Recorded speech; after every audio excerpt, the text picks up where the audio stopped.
It's a quiz. It's quiz time. What year did science prove the female G-spot existed? Oh, this was late. This was super late. Yes. That it exists.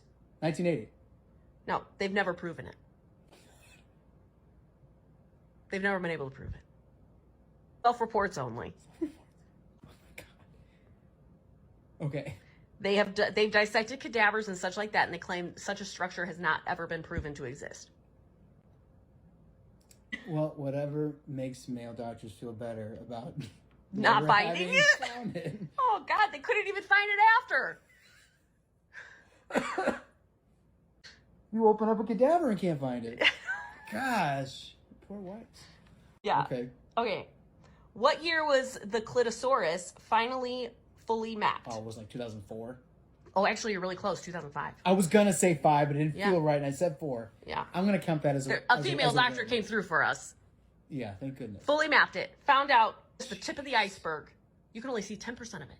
The rest is hidden underneath. There's no G- can't yeah. be hidden underneath No. something or other. Man, that's wild. Did you ever take anatomy and physiology or? In college, I took it for 3 days and changed my major. Okay. Well, there's a strong tradition of presenting male anatomy and physiology as a standard point of reference against which females are always compared. Okay.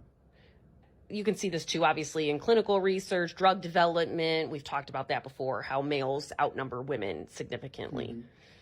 And that it's a rather recent development that they're required to have females in their clinical trials. I'm going to talk about a couple studies they did on textbooks. This was 31 anatomy textbooks that were published from 1890 to 1989. And why I'm even going back that far is because that's where, I mean, there's major foundations of medicine that occurred during that time, right? And they included multiple editions of the same source too. But they found that there was consistent and disproportionate use of male illustrations to demonstrate shared structures in chapters of the thorax, abdomen, and pelvis. And female illustrations were only used as exemplars in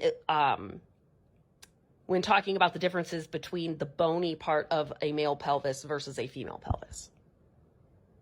The amount of male-specific text always exceeded female-specific text. At a high, it was 1 female mention to 6 male mentions. Unfortunately, not much has changed as you go through the decades. I'm getting less. I'm not as surprised as I used to be anymore. Yeah. In this study, these were more recent textbooks. They studied 8 textbooks, and only 11% of the images in chapters not concerned with the urogenital system were discernibly female. 64% were male and 25% were neutral. They took out 4,000 images in 12 of the commonly used anatomy textbooks. And again, only 11% of the images. In study 3, they studied 2,384 images that could be categorized into a binary. 38.4% depicted females, 61.6% depicted males. A male bias persisted across all whole body and regional body images. Across all textbooks, there were only 3 instances in which male structures were described in relation to female structures. Like, there was 3 instances. Oh, 3 instances. This is not a percentage, which is in stark contrast to the 356 incidences where female structures were presented in relation to male structures. Across all these textbooks, they could only identify 5 intersex representations, which is images of persons with anatomical variations that differed, from those associated with the binary. So we're going to talk about a specific female body part, the vulva. Like but your it's labia majora? Yes, includes the opening, the inner and outer lips, and the clitosaurus. The 4th study, textbooks that were published between 1828 and 2021. So a few of 78 of these anatomy textbooks found that none of them, covered the normal variation in the appearance, size, or asymmetry of the female vulva. Not a single one showed or even mentioned. Actually, no, there was one Grey's Anatomy did mention, and I'm getting to that. Would this include like health education in high school? It's modern? Yes. Dude. Yes. Talk about not seeing representation. So women don't know or aren't exposed to these variations. They think that Clams are the only ones that exist. Part of the only reason people want things to look certain ways because there's no representation. Vulval diversity is poorly represented in the textbooks. Most of the books include only a single image of the vulva, and it's often in a black and white line drawing. Is that still now? Some of these textbooks were written in 2021. You have young girls in a health class. They're not being represented in the textbook. So then what do you think about yourself? What do you think has occurred that could have a possible correlation to this? Labiaplasties. Do you know what those are? I can guess from the name. Yeah. You go in and they make it, look like a textbook. Now, I will say there are women who have had to have necessary surgery because it has caused discomfort for them. So I don't want to discredit that. The rate of that cosmetic surgery has gone up more than 50% between 2014 and 2018. Whoa. This is cosmetic plastic surgery. I don't like the way my vulva looks. Dang. Make it look prettier. 50% in 4 years? Because you don't just have the curriculum that's presented to you. You have something called hidden curriculum, which is the underlying bias and assumptions and things you're taking away that you don't even know you're taking away. You're not learning about variations in vulvas. Keep in mind, these are medical professionals learning. These are all med school textbooks. These are doctors learning.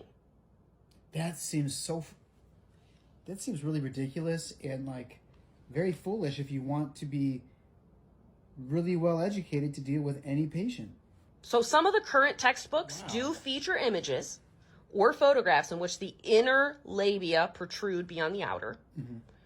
The researchers found, though, that in most cases, the accompanying text does not discuss labial protrusion or mention that variation in labial size and symmetry is completely normal. In fact, in the Gray's Anatomy textbook, most recent edition, they instead refer to it as a specific anatomical variation in the labia that is rare or found only in babies or postmenopausal people. Whoa. Dang, so even the one that would include a photo, they're still making you feel like you are abnormal in a negative way. Exactly. And plastic surgeons are cashing in on this. I do transvaginal ultrasounds. I see people's hoo-has all the time. And there is not a normal or abnormal hoo-ha. So these are, medical students that aren't getting exposed to the anatomy of the female pelvis very much? Yes. Why they don't illustrate the female pelvis in all of its glory is because it's considered to be more difficult to teach than the male pelvis because resources are more limited, research is more limited, it's complex, and it is an area that's affected by a lot of cultural taboos. If you think about representation via corn, you have more of the same. About conditioning textbook. What boys and young men think is normal. Not only are the females learning what their bodies should look like, the males are learning what their bodies should look like, and doctors are learning what females' bodies should look like, all based off of poor line illustrations, or if it is like even anatomically correct, which is a whole other issue too. Because usually the clitosaurus is not correctly anatomically illustrated. That's a whole other conversation. We just tend to accept that the female pelvis is too complicated and we settle for it. 50% of your population. Exactly. Doesn't make any sense. So many people still don't refer to for pelvic floor therapy. You push babies out there, you got C-sections, you've been cut up, whatever, but you're fine. It's normal. It's normal to pee when you laugh. It's not. Get help. Female cycles are too complicated, and so we settle for 50% of your population. Exactly. Doesn't make any sense. Referencing, 300 plus times a female based off of a male normative. Like, it's easy to gloss over differences in female bodies. For example, females have higher body fat, higher adipose tissues than male does. Totally normal. You're supposed to be squishy. Okay? It's fine. Females typically have lower blood pressure than males and faster heartbeats than males, even when they're sleeping. And males and females have different levels of certain hormones, of course. And female pelvises and reproductive systems, of course, are different from men's. It seems like the only time that a female pelvis is ever brought into the picture is when they're talking about specific schmectual organs of a female. but anything else, it's a male abdomen and a male pelvis. That makes no sense. That's wild. Well, you become an OBGYN and specialize. The problem is PCPs need to know. Well, Your that's what I mean. doctor, Or your general normal surgeon. doctor needs to know these things because they are the doorway to the specialized doctors. Oh, yeah. If you are a family doctor, after medical school and your residency and everything, you don't specialize, right? I don't think you do a fellowship, no. You don't specialize and do a fellowship. Which is like a concentration in a specific area. Right. So there's no further training you receive. So if you're not getting in medical school studies on the female pelvis, then half your patients, that's all the education you get. Well, except for continuing ed, but like... How many PCPs are doing continuing ed on the female anatomy? Probably none. That's all the education they get. And it's not much. Like a mature woman is probably going to be asymmetrical and they're probably not going to be perfectly tucked in. And it's fine. I mean, it's normal. It's normal. Yeah. It's not even just like, oh, it's fine, we give you a pass. The point is that it's completely normal. Like it's just as common as the thing that is symmetrical. Represented. Yes. Yeah, just as common. Yeah. If not more. If not more.